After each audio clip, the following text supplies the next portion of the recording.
فرمایا یا ایھا الناس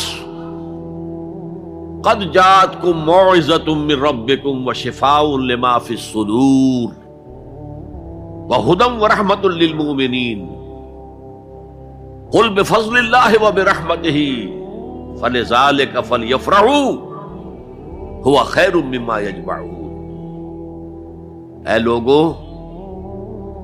تمہارے پاس آ گئی ہے نصیحت، موعظت تمہارے رب کی طرف سے۔ وہ صرف موعظت نہیں ہے، سینوں کے اندر جو روگ ہیں، جو امراض ہیں، ان کا علاج بھی ہے، شفا بھی ہے۔ شفاء لما فی الصدور۔ تیسرے درجے میں وہ ہدایت ہے، وہ بتاتی ہے کدھر جاؤ کدھر نہ جاؤ۔ جیسے آپ نے دیکھا ہوگا پہاڑی راستوں پر قدم قدم کے اوپر کوشن ہوتا ہے، یہاں سپیڈ کم کر لو ورنہ تم کوئی کسی کھائی میں جا گرو گے۔ تو یہ ہدایت کیا ہے؟ دیکھو ادھر مت جانا، ادھر جاؤ۔ اگر ادھر جاؤ گے تمہارا سارا معاملہ تلپٹ ہو جائے گا، یہ ہے ہدایت۔ اور جو چیز دنیا میں ہدایت ہے وہ آخرت میں رحمت ہے، ہدی ورحمۃ للمؤمنین۔ اب میں چاہتا ہوں ان چار الفاظ میں جو ربط ہے اسے سمجھیں۔ دیکھیے، اگر کسی ایسی زمین پر بارش برسے جو اوپر سے بہت سخت ہے تو پانی بہہ جائے گا، زمین میں جذب نہیں ہوگا تو کوئی روئیدگی پیدا نہیں ہوگی۔ اگر دل سخت ہے تو قرآن مجید ان پر کوئی اثر نہیں کرے گا۔ اس کے لیے سب سے پہلے موعظہ کی ضرورت ہے، وعظ کی ضرورت ہے، نصیحت کی ضرورت ہے، تاکہ دل نرم پڑ جائے۔ انسانی دل جب سخت ہوتے ہیں تو ان کی سختی چٹانوں سے زیادہ ہوتی ہے۔ سورہ بقرہ میں فرمایا ثم قست قلوبکم فہی کالحجارۃ او اشد قسوہ۔ یہودیوں سے خطاب ہے، ثم قست قلوبکم من بعد ذلک فہی کالحجارۃ او اشد قسوہ۔ اے بنی اسرائیل، تمہارے اس طرز عمل کے نتیجے میں تمہارے دل سخت ہو گئے اور اب وہ پتھروں سے زیادہ سخت ہے۔ لہذا سب سے پہلے ضرورت کیا ہے؟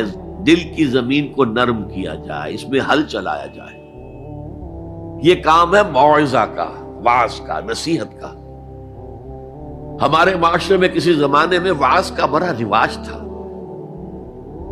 آج کل یہ چیز ختم ہو گئی، بلکہ وعظ کو گھٹیا بات سمجھا جاتا ہے۔ بھائی کوئی عقلی بات کرو، کوئی علمی بات کرو، تم تو وعظ کہہ رہے ہو، گویا کہ وعظ گھٹیا چیز ہے۔ نہیں، وعظ سے دل میں رقت پیدا ہوتی ہے، نرمی پیدا ہوتی ہے۔ تو قرآن مجید ہی سب سے بڑا موعظہ ہے۔ ہم نے بدقسمتی سے کیا کیا، جب وعظ کہے جاتے تھے تب بھی مثنوی مولانا روم سے، ضعیف احادیث سے، واعظ دستاں زنو افسانہ بند، واعظ بڑے اونچے اونچے ہاتھ چلا کر اور افسانہ جو ہے بیان کر رہا ہے، لیکن اس کا حال کیا ہے؟ از خطیب و دیلمی گفتار اوست، با ضعیف و شاذ و مرسل کار اوست۔ وہ خطیب بغدادی یا دیلمی کی جو احادیث ہیں، جو سب سے گھٹیا درجے کی کتاب حدیث کی، سب سے کم تر درجے کی کتاب حدیث کی، ضعیف کتابوں کے یوں سمجھیے کہ بہت بڑے مجموعے، وہاں سے وہ حدیثیں لا رہا ہے۔ الضعیف و شاذ و مرسل کار ہے، ضعیف حدیث، شاذ حدیث، مرسل حدیث سے وہ بیان کر رہا ہے، قرآن سے اس کا کوئی تعلق۔ قرآن مجید سب سے بڑا واعظ ہے۔ یا ایھا الناس قد جاءتکم موعظۃ۔ یہ دل کو جب نرم کرتا ہے تو پھر اس میں جذب ہوتا ہے، یہ سیکنڈ سٹیپ ہے اس کا۔ اور جب دل میں جذب ہوگا تو دل کے اندر کی بیماریوں کو دور کر دے گا۔ دل کے اندر کی بیماریاں کون سی ہیں؟ تھرومبوسس نہیں، انجائنا نہیں، وہ اور ہے۔ وہ دل کی بیماریاں جن کے لیے قرآن شفا ہے، وہ ہے تکبر، حسد، حب مال، حب دنیا، حب جاہ، حب شہرت، یہ ہیں وہ چیزیں کہ جو اصل ہیں، جو دل کے امراض ہیں، ان سب کو جڑ سے نکال کر پھینک دے گا قرآن حکیم۔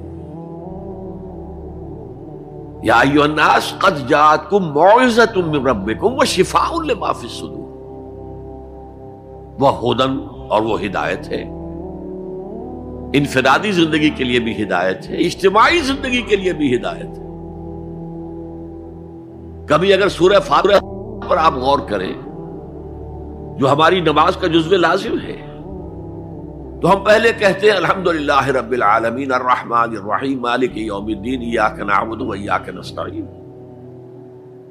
یہ ہدایت تو ہمیں پہلے ہی ملی ہوئی ہے۔ پھر جو ہم کہتے ہیں اہدنا الصراط المستقیم، اللہ کو ہم نے پہچان لیا، اسے رب العالمین مان لیا، اسے رحمان مان لیا، اسے رحیم مان لیا، اسے روز جزا کا حاکم مطلق مان لیا، تو اب کون سی ہدایت رہ گئی؟ ہدایت تو آ گئی۔